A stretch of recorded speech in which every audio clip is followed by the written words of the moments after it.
bagaimanapun juga kalau kita mau menghafal verbal, perbendaharaan kata harus ditambah setiap saat gitu ya. Ya. Dan diulang-ulang, diulang. Kemampuan verbal itu diulang itu. Habit ya itu ya. Pengulangan Habit. itu Karena habit kan pengulangan itu bahasa. penting ya. Pengulangan itu penting itu ya. Pengulangan itu. Jadi kalau kita verbal itu pengulangan dan menambah kosakata itu penting. Nah, itu yang pertama. Kemampuan merangkai kalimat dalam hal ini adalah memori episodik, ya. Memori eksplisit yang episodik itu penting. Jadi kemampuan merangkai kalimat itu misalnya, memori kita itu adalah memori episodik. Kalau memori episodik kita itu tidak jalan, ya kita nggak bisa menghafal. Nah, tadi Memori itu episodik itu gini, mengetahui ya. mengetahui artinya berarti kan untuk tadi itu memori episodik kan berarti. Memori episodik. Memori Ya. episodik itu merangkai sebuah cerita. Misalnya gini ya. Ya. Meskipun memori episodik itu yang membuat memori kita bergeser. Dalam waktu satu tahun memori kita itu bergeser 50%. Jangan terlalu percaya dengan memori kita. Memori kita itu bergeser gitu ya. Memori kita itu bergeser. Jadi misalnya Mas Nasih mengingat-ingat apa yang terjadi satu tahun yang lalu, itu akurasinya 50% itu ya. lima Oke. puluh Ya. persen itu. 50%. Nah, itu sama dengan demikian. Nah, sekarang kalau kita standpoint-nya bagaimana menghafalkan Al-Qur'an itu ya ngakali hal-hal batasan-batasan fisik tubuh kita tadi itu ya. Diulang gitu. Pengulangan itu penting karena ini masalah verbal gitu ya, masalah Ya. verbal. Terus kemudian merangkai kata itu penting gitu. Jadi mengajak seseorang berdialog, merangkai kata. Ya, terutama kalau dalam bahasa Arab ya. Kalau menghafal dalam bahasa Arab ya merangkai kata diajak Ya. ngomong-ngomongan Ya. bahasa Arab. Nah, untungnya saya ini kan dulu bahasa bahasa pertama saya bahasa Arab. Jadi ya Ah, merangkai kata itu merangkai kata meskipun gampang ya. merangkai kata itu gampang, cukup mendengarkan orang itu juga sudah melihat orang banyak ngomong gitu. Meskipun saya sulit ngomong tapi melihat banyak orang banyak ngomong itu pendengaran saya itu bisa merangkai kata. Nah, akan sangat bermanfaat kemudian mendengarkan dan memahami orang berbicara bahasa Arab. Mendengarkan aja nggak usah ngomong gitu ya. Itu sudah cukup membantu untuk menghafal gitu, Kalau membantu untuk mendengarkan orang menghafal. dalam bahasa Arab ini kan banyak yang tidak ini bahasanya kan beda dong dengan bahasa Al-Qur'an dengan bahasa apa namanya bahasa pasaran bahasa Arab kan beda Loh, kan.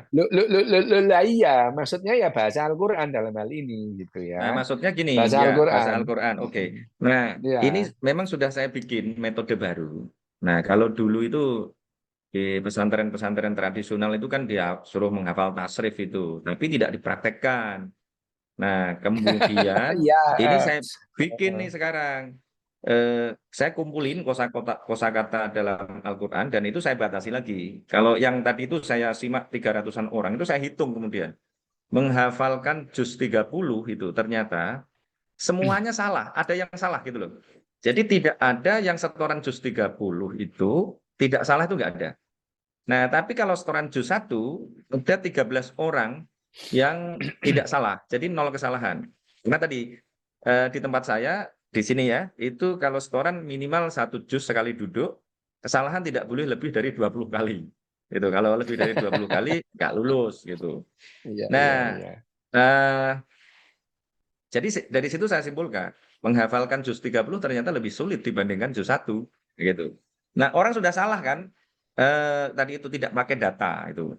Seanaknya hafalan juz 30. Nah, tapi menghafal juz 1 bagi anak-anak juga tidak mudah karena tadi itu dia tidak mampu untuk merangkai atau memahami bahkan memahami kalimat. Kalau juz 1 itu kan isinya ekonomi, politik. Anak kecil-kecil kan nggak bisa gitu.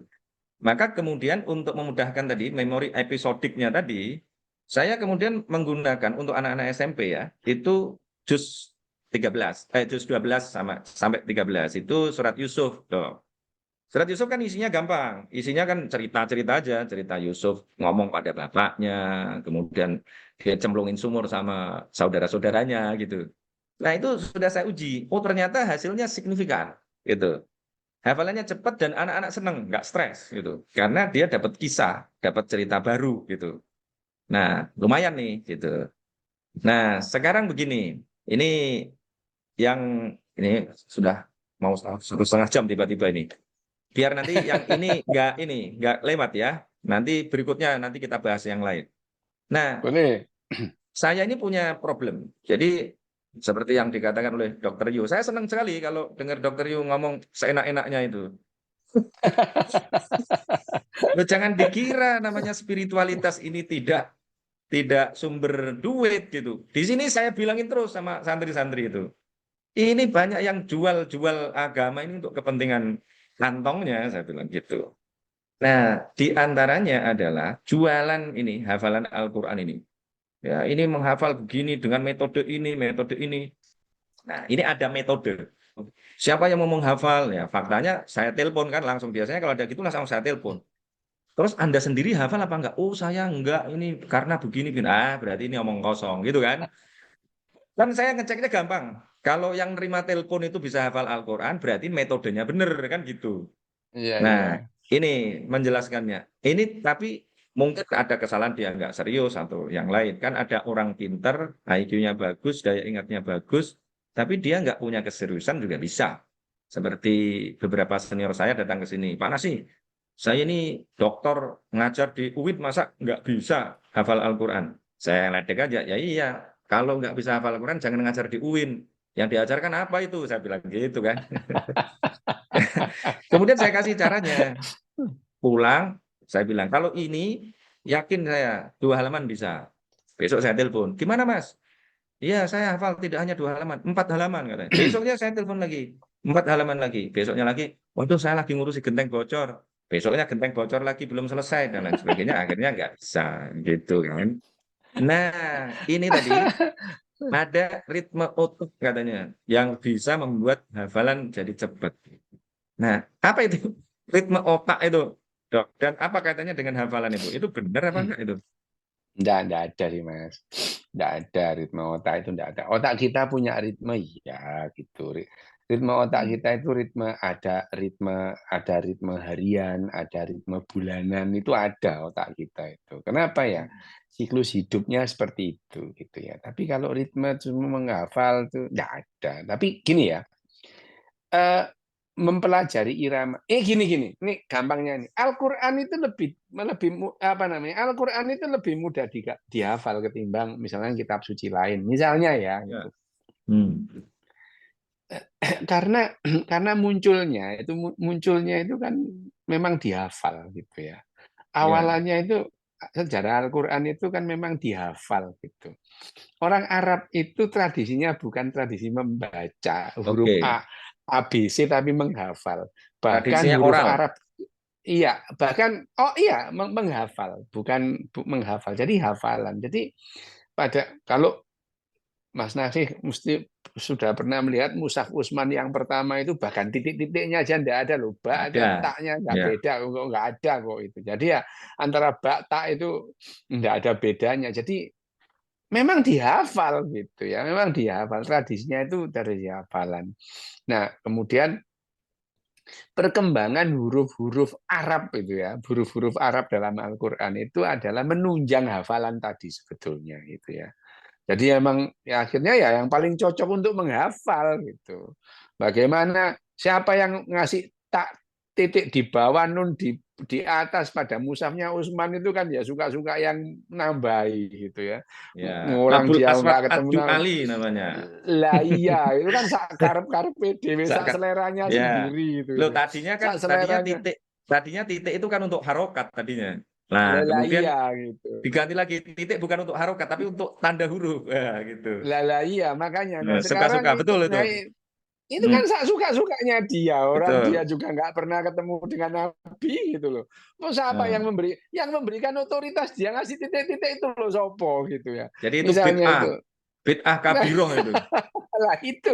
Nah, tapi ya bagaimanapun juga inovasi-inovasinya dia, bid'ah itu kan inovasi ya. Ya, Inovasinya dia itu menghasilkan sesuatu yang sekarang itu seperti ya sekarang. memudahkan itu. Berarti itu memang memudahkan itu Hmm. menghafal. Nah, sekarang kalau kita kembali lagi, loh, Mas, jangan jangan apa namanya, jangan jangan alergi dengan yang namanya apa namanya, alat yang bisa untuk menurunkan entropi dalam artian duit itu gitu. Jangan alergi gitu ya. Justru itu bisa membuat kita itu melihat lah ya yang namanya, kalau cobalah di Eropa ini, itu loh di Berlin ada museum Islam itu bayarnya mahal loh. Hmm. Itu bayarnya mahal loh. Nah, jadi kalau nggak ada duitnya itu loh siapa ya? Maintenance-nya itu juga gede gitu ya. Nah, mengorganisir itu ya, mengorganisir keterampilan, Mas ya, keterampilan. Ini mau nggak mau ini ya, ini santri-santrinya Mas Nasih itu yang punya keterampilan menghafal Al-Quran gitu ya.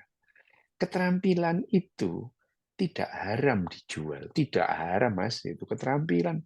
Orang kalau bisa memberikan manfaat kenapa tidak? Itu loh ya, itu. Iya, iya, Loh iya. kenapa enggak Mas? Daripada ini saya itu terhina kadang-kadang itu melihat Hmm. anak-anak kecil menghafal Al-Qur'an diajak ke stasiun TV gitu ya. Terus Hmm. kemudian di situ ada ustadz yang saya yakin dia nggak hafal, ada ustadzah juga yakin dia itu nggak hafal lah itu ya. Dia bisanya Hmm. ngomong aja, terus kemudian ada presenternya yang apa lagi nggak hafal, ya terus Baca aja kemudian salah kok. anak, ya iya itu ya, terus kemudian kemudian setelah itu anaknya pulang dikasih goodie bag sama duit 2 juta 5 juta. Hmm. Presenternya sama ustadzanya tiap hari dapat 15 juta. Lah gimana? Gimana ya Pak? Itu. Ini kan mengeksploitasi namanya itu. Ya Iya, iya, penghafalnya iya, cuma iya. dapatin. Nah, sekarang bagaimana? Ini saya mencoba berpikir epistemologis ini. Hmm. Hmm. Kenapa tidak yang namanya itu diberdayakan sendiri oleh misalnya ini ya pesantrennya Mas Nasih itu. Lu supaya sejahtera bersama. Emangnya yang Hmm. namanya hifzil Quran apa namanya hafiz Quran hafiz itu tidak berhak yang namanya hidup sejahtera ya berhak lah itu. Masa Oh iya iya dong. itu? Lah iyalah, masa ya namanya orang menyanyi di pop semalam bisa dapat 15 juta apa 5 juta satu kali manggung. Lah habis Quran masa enggak boleh? Boleh lah Hmm. itu tuh. Boleh itu. Nah, makanya tadi tag lainnya tadi itu tentang yang namanya berharta tadi itu ya. Lah ya itu bermanfaat karena Mas, karena bagaimanapun juga ini ya. Mas, saya ini jauh-jauh ke sini ya, jauh-jauh muter-muter itu ya dalam rangka mencari materi gitu ya. Meskipun tadi itu saya guyon-guyon. Saya dikasih diberi minta materinya mana. Loh, saya ke sini cari materi kok malah dimintain materi. Materinya mana gitu. Itu. Itu nah, iyalah ini bagaimanapun juga Mas, kalau itu menghasilkan ada menghasilkan amount ya jumlah itu akan bisa menjadi motivasi yang lebih bagus. Mas, jangan percaya kata-katanya motivator bahwa uang itu bukan motivasi yang bagus. Uang itu motivasi yang bagus. Coba cari ada Ya. orang pindah kerja itu. Motivasinya adalah di kerjaan yang berikutnya itu gajinya lebih banyak gitu. Kata siapa yang namanya uang itu tidak memotivasi? Ya. Nah, karena otak kita itu melihat uang itu otak kita mudah mengkonversikan uang itu dengan kalori tadi itu. Ya. Jadi sekarang ini ya kalau kalau boleh saya mengkritik gitu ya, kritik loh ini. Kritik ini, Mas, jangan alergi Mas sama duit Mas. Itu hafiz Quran kalau diterima uang diterima aja Mas. Nanti tapi dikasihkan ke pesantrennya. Oh iya. Lah iya, di Ini sedang apa saya namanya rancang di nih. apa? Nah, Karena itu sebenarnya di gini, apa? Pak Ya, Dokter, ini kan sebenarnya ya, ini bagian dari kritik saya juga. Kritik tadi, nah, banyak orang yang menjual spiritualitas dengan cara, ya menurut saya banyak yang menipunya gitu kan. ya, lah itu Eh, beda. Ya, sedekah, ya. sedekahnya ke Ustadz misalnya gitu kan. Nah itu dia. Nah ini Ya yang itu, bagian dari ya. kritik. Bagian dari kritik Ya, saya. Maka ya, tadi ya. ya saya ajari mereka punya usaha sendiri. Oh Bukan iya, dari bagus. situ Ya, gitu. Ya. bagus, Bahwa duit, bagus. wow Ya penting itu, sekali. Ya iya, penting sekali betul. duit itu. Jangan sampai nggak punya Ya, duit. Kalau nggak punya duit, wong doanya aja Robbana atina fid dunya hasanah gimana? Kalau nggak punya duit. ya, Nah ya. itu dia. Tapi gini loh Mas, maksud saya, Ya. menghafal Al-Quran itu, menghafal Al-Quran itu. Oh, namanya hafal itu. Itu kalau misalkan dijual dalam tanda kutip ya, dijual. Loh itu ya sah-sah saja gitu ya. Lah itu loh sah-sah saja udah dijual. Lah tapi ya gini, lah ya masa yang penghafalnya itu dapat sedikit ketimbang yang mengeksploitasi kan tidak fair. Iya, iya, iya, iya. Loh Masuk akal itu itu. loh gitu loh. Iya, iya. Itu Setuju, loh setuju. yang itu. Ya itu Iya. tidak fair gitu. Itu. Nah, yang ini sensitif, Dok. Jangan kan itu Plato aja loh. Plato ya, kita ngomong Plato. Plato itu kan orang hebat, nulisnya banyak. Tapi di awal-awal kelihatan dia nggak pede gitu ya. Dia mengatasnamakan Socrates gitu ya. Dia ngomong Socrates ngomong gini, itu ngomong itu idenya dia aja itu, apa Iya, aja iya, itu ya. iya. Ya Nah, gitu kan sama. Itu kan oke. nggak pede orang dia mantan pegulat gagal gitu ya, pegulat gagal mau nyoba jadi filsuf gitu, nggak ada orang Oh, percaya sama dia gitu. oke. Plato itu pegulat, gagal masuk Olimpiade gagal gitu ya, terus kemudian dia ngikuti lah Socrates gitu. Socrates, nah itu di akhir-akhir hidupnya Socrates. Socrates Analoginya akhirnya bagus ini. dihukum ya gitu. Nah, Plato itu ngomongnya hebat loh. Yang diomongin Plato itu luar biasa. Dia itu adalah filsuf paling hebat lah, meskipun ya ngawur ya, ya nggak namanya filsafat itu ya. Iya, iya. Filsafat itu. Plato itu yang membuat kita itu keracunan epistemologis kan Plato. Yang kita itu akhirnya percaya bahwa ada dua entitas dalam tubuh kita, ada jiwa dan ada raga. Itu kan gara-gara Plato Ya. gitu ya. Gara-gara Individe, Plato. Iya individe. itu ya. Gara-gara Plato ya. Jadi itu Plato semua yang mengatakan ada entitas lain di tubuh kita yang bukan tubuh yang namanya jiwa lah nyawa itu kan gara-gara Plato. Kalau nggak ada Plato nggak ada lah konsep nyawa itu. Nah ini Plato pun awalnya itu ngomong itu nulis itu bukan tulisannya sendiri. Beda kalau pada saat dia nulis Republik gitu ya. Dia nggak pakai atas nama siapa, dia udah pede gitu ya. Membuat tulisan tentang Republik gitu. Itu Republik itu adalah bukunya Plato yang yang paling gila menurut saya ya. Sampai dia itu mengatakan anak itu nanti harusnya tidak dipiara oleh ibunya, dikasihkan oleh negara supaya Negara. anak itu merasa yang namanya ibunya orang tuanya itu ada negara gitu ya. Plato itu Loyalitasnya memang total pada negara. loyalitasnya total pada negara. Nah itu. Nah tapi di awal-awal bagaimana dia ngomong dalam Phaedo, kemudian itu dia mengatasnamakan Socrates. Socrates ngomong kepada muridnya yang namanya Phaedo gini-gini. Alah, nggak ada lah itu Socrates ngomong gitu itu ya. Hanya tapi dia nggak pede aja gitu. Tapi terus kemudian dia mengatakan, nah dari orang yang namanya Plato itu from zero to hero gitu ya. Dia itu dari bukan siapa-siapa gitu ya. Nah, melegitimasi, menisbatkan sesuatu pada yang sudah terkenal itu penting itu ya, penting itu. Makanya orang punya ide gitu ya. Idenya bagus tapi nggak diterima. Gimana? Aku tak pura-pura anu lah, pura-pura kesurupan aja gitu ya gitu. Itu Ya, kan ya, ya. bisa orang gitu. Bahkan misalnya orang sampai nih ya banyak loh Mas, apa namanya orang-orang yang dukun itu ya, yang Hmm. menerima apa namanya, menerima pasiennya itu, terus dia, terus dia kesurupan gitu ya, Ya, datang ya, ya. kerasukan gitu itu. Gara-gara gitu aja pasiennya jadi percaya loh itu. Ya. Kecuali timbangannya dukunnya ngomong dewe. Misalnya dukunnya gini, kamu nanti pulang bawa apa namanya beli garam di pasar sama Hmm. cabe jumlahnya apa namanya ganjil gitu ya. Nah, Ya. beda kalau Nah, datang terus kemudian dukunnya itu bawa apa selimut, baru suaranya beda gitu. Itu ya. sudah beda itu. Terus dia bilang, Nah, kata khodam saya, gitu kan? Kata khodam kata saya, kodam kamu harus, saya. Nah, gitu. nah, Oke. nah, Nah, karena kan pikiran saya gini, Pak pendek, Dokter. Ini ya, kalau tadi yang ada dalam pikiran itu Hangi, ya kan? Mestinya kan umur 11 tahun kan udah hilang. Atau yang ya kan? 11 tahun hilang. Mestinya kecil, Memang dia itu hilang hilang kan? itu. Lah Hilang ini kan itu, dia justru hilang. pada usia 40 tahun baru muncul. Nah, maka analog tadi itu mantap juga Mas, analog tadi. sebetul, Ya. sebetulnya sampai sekarang saya masih berhalusinasi. Cuman beberapa sudah hilang.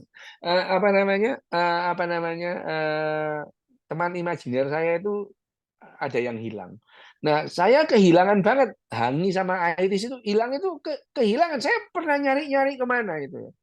yang lain sih tetap sampai sekarang saya masih ada teman imajinasi Hmm. saya. Cuman saya sejak SMA itu saya sudah paham.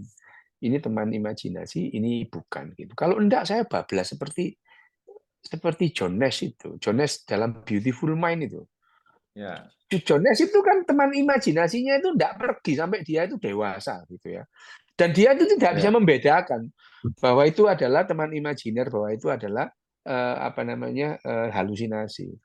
Tapi kalau kita mengatakan teman imajinasi, gini, apa namanya, ada kondisi-kondisi tertentu di otak kita itu, kita mengalami pengalaman-pengalaman spiritual gitu ya, itu. Misalnya, ada yang disebut temporal loop epilepsi gitu. Epilepsi itu macam-macam, ada epilepsi yang kejang, ada epilepsi yang cuma bengong gitu ya. Nah, temporal loop epilepsi itu pada saat serangan itu dia mengalami mengalami pengalaman-pengalaman halusinasi yang berbeda-beda gitu ya. Nah, sekarang yang terakhir, Dok, ini sorry nanti ini lewat dikit ya dari yang kita sepakati tadi. Boleh, Itu kan boleh, nggak apa-apa. nggak Ya, apa-apa. Iya, nggak ini apa-apa. kan ada yang masih dipakai oleh ilmuwan-ilmuwan Muslim ya. Itu akal itu terbagi menjadi 4. Tapi ini disampaikan oleh Ibnu Sina kan masalahnya. Akal Ya, ya, Hayulani, akal Malakah, ya, akal Faal, dan ya, akal Mustafat ya, itu. Nah ya. ini saya mau memahami ini gimana ini maksudnya nih akal kok begini nih. Itu Ini bener nggak itu Ibnu Sina itu? enggak, enggak. Ibnu Sina ini sebetulnya eh, Ibnu Sina itu sangat dipengaruhi oleh filsafatnya Hippocrates yang menganggap dalam tubuh kita itu ada 4 cairan gitu. Itu. Ibnu Sina itu mengikut Hippocrates dalam hal ini gitu ya.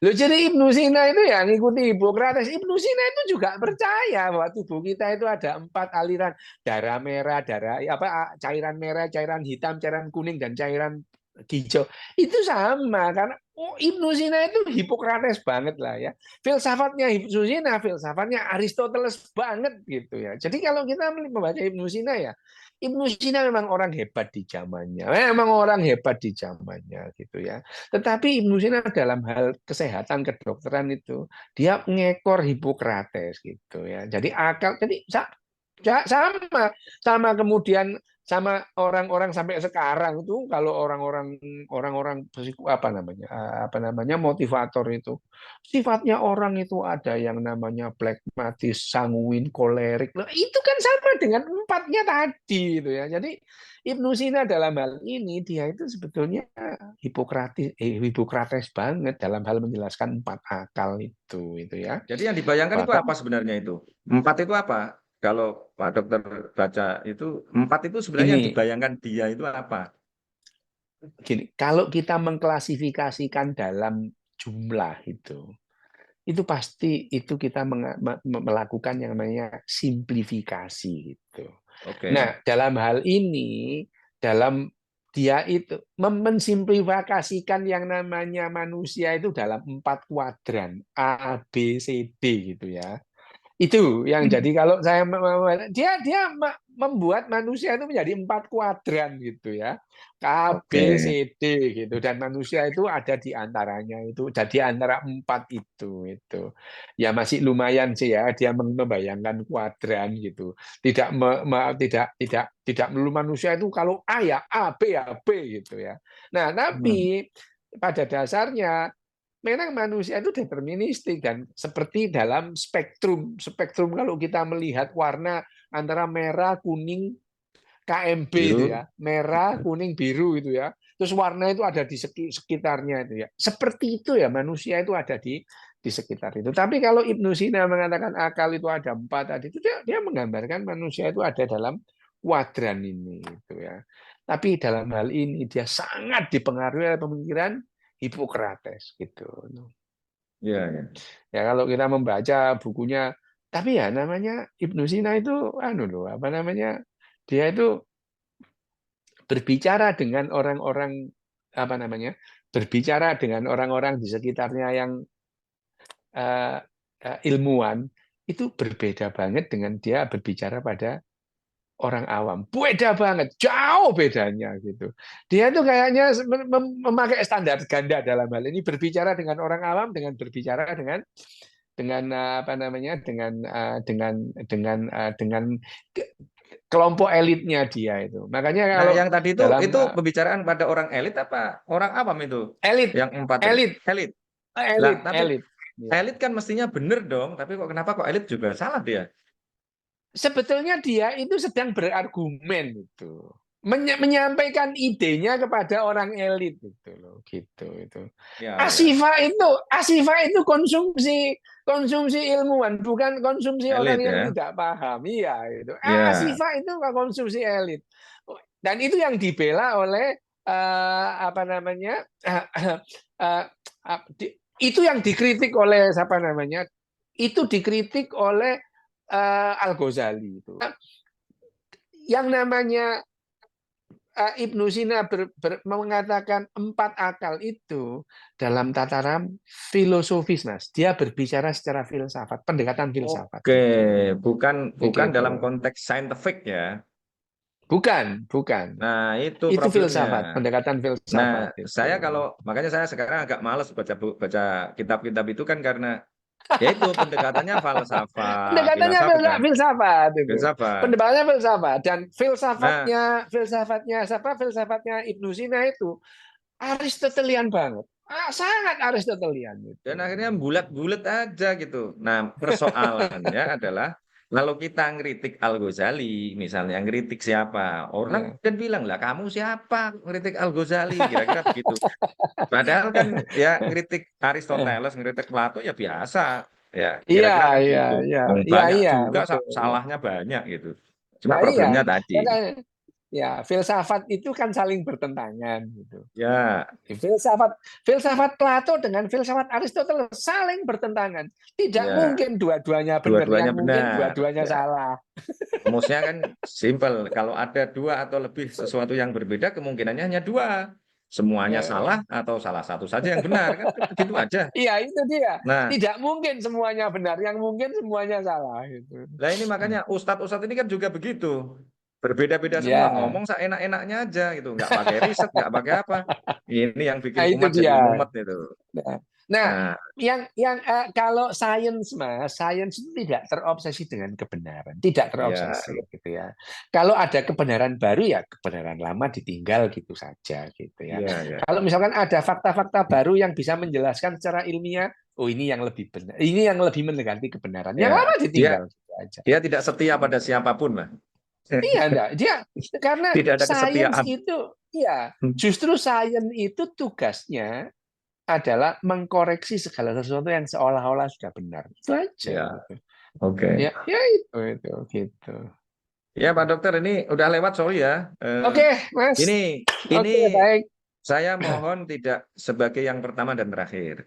Oh iya, Ini dengan senang hati lah itu. nanti Enggak kita apa-apa. akan melakukan ini sambil menginventarisir apa yang kita Boleh. temukan keliru, yang kita anggap keliru tapi nggak ketemu jawabannya.